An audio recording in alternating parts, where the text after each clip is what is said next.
thank you for the time. Thank you for the honor of you visiting us. Huge fan. You're a huge fan of your rockstar cult following, because you are a very, very different Guruji, because people look up to you, especially the youth. The youngsters look up to you, and they really take a lot of pride in supporting all the causes you champion. So, but let me quickly introduce you to my state, Telangana. Telangana, as you know, is the youngest state in India. In fact, it was formed almost 8 years ago, in 2014, June 2nd. And the subject that is close to your heart is also very, very close to our Honorable Chief Minister's heart. In fact, he is a very, very passionate environmentalist. And he's somebody who really takes a lot of pride in all the causes that you espouse, in fact. I don't think you've had a chance to interact with him directly, but he does talk quite a bit about you and your kind of work that you do. So one of the things we have done, which we take a lot of pride, is a program called Haritaharam. Now, Haritaharam is the third largest effort in human history, where Government of Telangana has taken it upon itself to plant nearly 230 crore saplings, almost 2.3 billion saplings. And so what we also want to ensure the survival, because plantation by itself is not enough, planting by itself is not enough. So in our municipal and Panchayati Raj Acts, the two legislations that we brought in, we have earmarked about 10% of the budget of both villages and municipalities for green initiative. So it's called the green budget, 10%. The second thing we have done, sir, I think, which has brought in a lot of accountability, a lot of responsibility on the public representatives, is that if we do not ensure, if the concerned Sikh Panchayat Sarpanch or the local ward councillor does not ensure 85% of survival of the saplings that are being planted, he can be fired. His job can be removed from his job. He is an elected representative. Yes, but as per legislation, the elected representative has certain roles and responsibilities, and if he doesn't fulfill it, there is a reason why he should be removed. We wanted to ensure that this green initiative is taken seriously. As a result, sir, you would be very happy to learn that Forest Survey of India, they have recently issued a report, and 7.7% increase in Telangana's green cover. It has not happened. Fantastic. So it has not happened in the past, and we are very proud of it. That's the first thing, sir.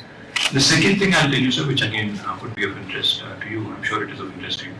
The Telangana is a land of lakes and tanks. In fact, we are a very undulating state in terms of topography. So, sir, we have 46,000 lakes and tanks.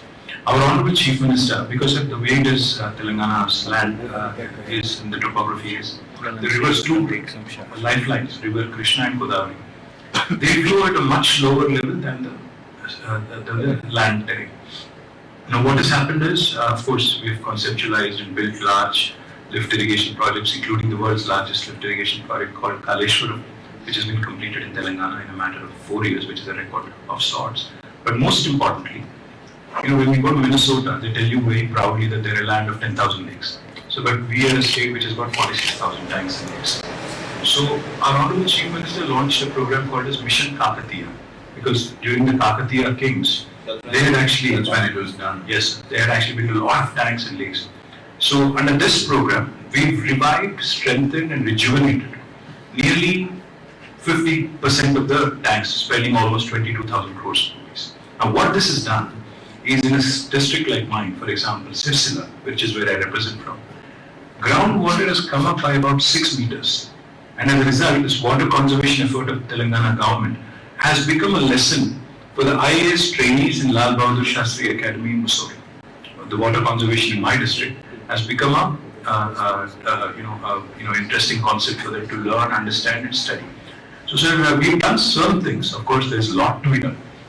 We've been also consciously trying to improve the soil health. In fact, our Chief Minister talks about soil health cards and how we need to reduce the usage of fertilizers and pesticides and ensure that soil is conserved and preserved. And more importantly, he also talks about intercropping and ensuring that we actually give soil room enough to breathe. So these are broadly some things I wanted to mention, but I would love to hear from you on your efforts for the last 30 years. Thank you once again. That's wonderful to hear, particularly the tree plantations, and similar efforts have been done in Tamil Nadu, just privately, not even involving the governments actually. because we unleashed a large people's movement in Tamil Nadu where millions of people participated. And today, according to the Tamil Nadu Gazette, the green cover has gone up by 7.2%. According to the Google Maps, it's gone up by 11.6%. So, but this is the important thing about this is on private lands. This is not on government lands. Essentially in farmlands, where we brought in what is called as tree-based agriculture in the last 27 years. Initially, we used to call it agroforestry, but then it fell under the forest department and we came under so many limitations. So we just had to rename it to fall under agriculture. And now we have tree-based agriculture and it's going very well. And we're doing this in the Kaveri Basin. It is 83,000 square kilometers of land, 5.2 million farmers, both between Tamil Nadu, Karnataka and Puducherry. So here we are envisioning to plant 2.42 billion trees, but all on farmland. And we have evolved this method of how a farmer can grow his regular crops with trees in between, which will become an extra income and becomes the source of soil regeneration. That you use the soil, you use the tree foliage to enhance the soil quality. So today, I can say about 130,000 farmers, their lands have gone to average organic content in Tamil Nadu was 0.68%. Today, these farmers have well over 3 to 4% organic content. Water tables have come up. The incredible thing is, I know you were saying as a very large example, I always believed at least 50 to 100 acres minimum you must plant to get this water table up. But to our incredible surprise, 5 acres if you plant, water table comes up. This is the incredible nature of the southern plateau, that 5 acres, I see water tables have come up significantly and it stays there. So right now this movement, Save Soil movement worldwide, is because not a single nation in the world has the 3% minimum average organic content that is necessary to keep the soil organisms alive for future generations. On an average, 27,000 species of organisms are dying or going extinct per year.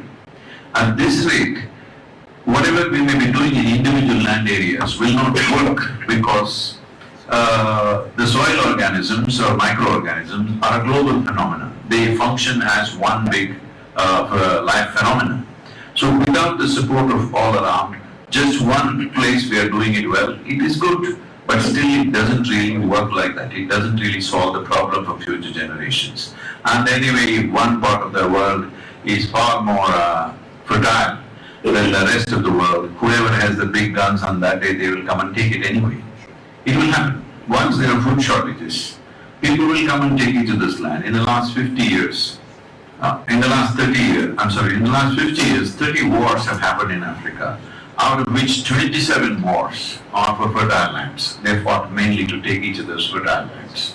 It's not the end of the world, but it's going to be extremely painful. And because of this 27,000 species lost per year, right now if you attempt regenerating the soil on the planet with the right kind of policies across the world, in 10 to 15 years' time, we can make a significant turnaround.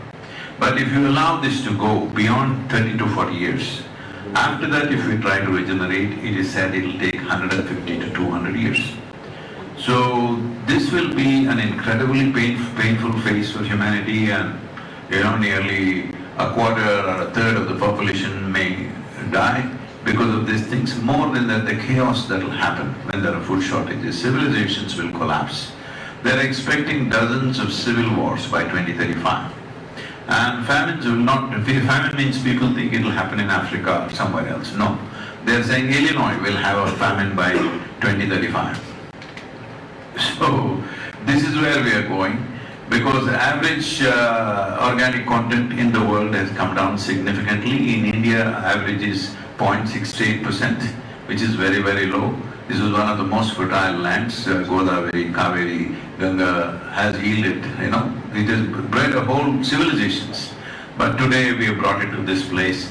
So what we are striving for is that everywhere in the world, As there are urban laws in a city, see, if you have 10,000 square feet of land here, you cannot build a 10,000 square feet building. There is some law, 7,000 you have to build and leave some space. But if you have 100 acres of land, you can plow every inch of the land. If you want, you can turn it into a desert in the next 10, 20 years' time. There is no law. So we are trying to bring a law, incentive-based law, that if you own agricultural land, it's your responsibility to have minimum of 3% organic content. So for this, initially, it takes incentives. Then once they reach that 3%, there is a carbon sequestering that's happening because of that, so we must crack the carbon market. The next thing is, suppose, let's say a fruit or a vegetable, let's say an apple. This comes from 1% organic content, means what micronutrients it has. 3% means what it has. Everybody knows this, there is enough science about it. So with that much extra micronutrients, what are the health benefits you get? What are the preventive health benefits you get? What are the benefits in terms of less stress in the healthcare system? What are the benefits in terms of number of man-days not being lost? Or, a population which is more healthy, naturally is more productive and more creative. All these benefits are there. Suppose it's 6% organic content, it will sit on a higher shelf in the marketplace. So the farmer should get 3 levels of incentives. One directly from the administrations, next from the carbon market, next from the marketplace. If we don't do this now and enhance farmers' income, because we have made some kind of a survey in the country where right now 62% of the population is in farming, not even 2% of the farmers want their children to become farmers. This is one thing is the lack of income, it's not lucrative enough to stay there.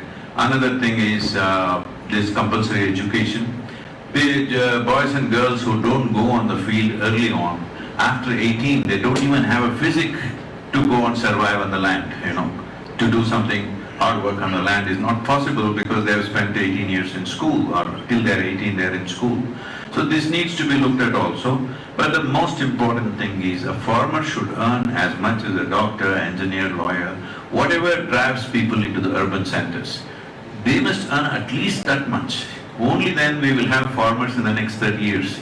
Otherwise we will be in a serious peril of not having enough people who know how to farm. My experience of things is, even people who have done MS in agriculture cannot grow a single crop. Farmer has an intrinsic knowledge about how to do this, which we are ignoring as not valuable, but we will know the value when there are food shortages. So this is, I'm doing a 100-day journey from London to Kaveri, which is about 30,000 kilometers.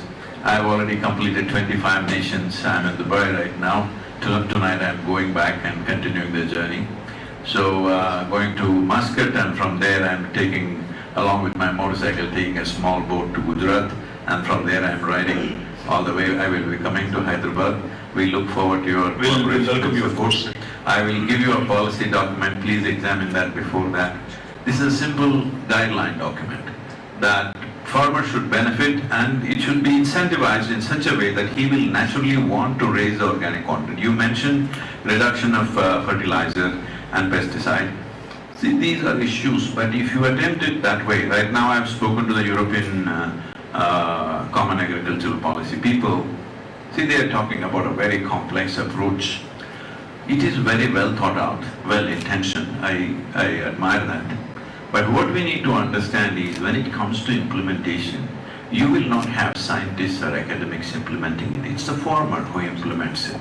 It has to be simply one point, easy to implement policy. If you have 10 things to address, for example, people are saying reduce fertilizer. I have been in agriculture myself. See, if that is your field, this is my field. How much fertilizer your land demands, how much mine demands is not the same. Not always the same, I'm saying. So if you say 50% right now, you may still be able to manage crops. I may not be able to manage. Then what will I do? I will get spurious stuff from somewhere and start using it, which will be far more damaging and absolutely no control.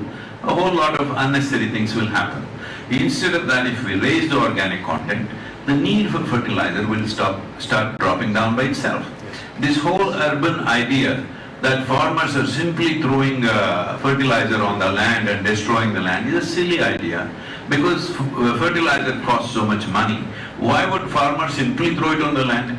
They don't understand in a degraded land, unless you use a certain quantum of fertilizer, nothing is going to come out of it. And above all, in the marketplace right now, if you go to this any market here, it says this is organic. If this fruit is organic, what is the other fruit? Is it inorganic? This is all a marketing stunt. If you fix it that if it is 3% and above, what is the micronutrients? There is enough science to tell us that. If you say this is from a 3% field, people know how much to pay. If you say this is from a 6% field, they know how much to pay. Our own experience has been, if you raise the organic content in the soil to 8 to 10%, the irrigation requirement comes down to 30% of what we are using right now. 100 liters will become 30 liters. That needs to happen in India. So firstly, you're a fascinating man. You've touched upon so many subjects that I have so many things to say and so many questions to ask and so many points to make. But I'll just make 3 quick observations. One, talk about policy support. If you could possibly point out if there are any precedents in the world where somebody has done something which you believe is worth emulation, I think that would be a great start for us. That's the first thing I'd ask. The second thing, sir, I think every Prime Minister, every Chief Minister, dreams of doubling farmers' income. Including our Prime Minister, who talked about doubling farmers' income back in 2015. Of course, for a variety of reasons, that has not translated. But the fact is, if you make agriculture remunerative, if you make it like you were pointing out, 2% of the farmers actually want their progeny, their kids actually to continue in the same line of activity. That's primarily because it's not remunerative, it's not lucrative, it's not attractive enough, for them to want their children also to do the same. So the question I guess I'm asking is, how do we make this whole safe soil movement attractive in the sense of returns as well for the farmers, making it more remunerative and lucrative? And the third point I'll make, of course, we'll welcome you in Hyderabad, and more importantly, sir, I wanted to point out, we are one state where the farmers are federated. In fact, we have farmer federations each and every village. We call them Raitu Bandhu Samitis. We have them in each and every single village in our 12,769 Gram Panchayatis.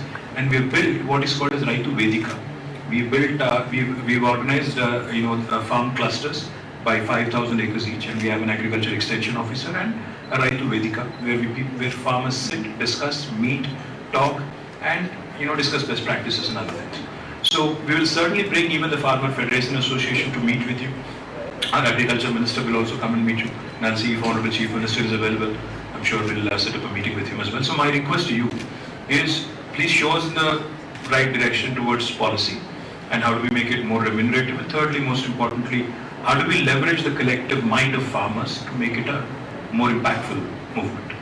So one thing I would request is, after my journey is over, if 25 to 50 farmers from different regions who are doing different types of farming, along with one of your officers who is qualified to handle that kind of situation, comes to us, we will take them to different live farms where incomes have gone up between 300 to 800% in 8 to 9 years' time. And the soil organic content is improved, water tables have come up. There is a way to do it. If they're willing to spend 3 days, we can do a certain kind of program with them. After that, if you assemble 500,000 people in your place, our people will come there and tell them how to go about it.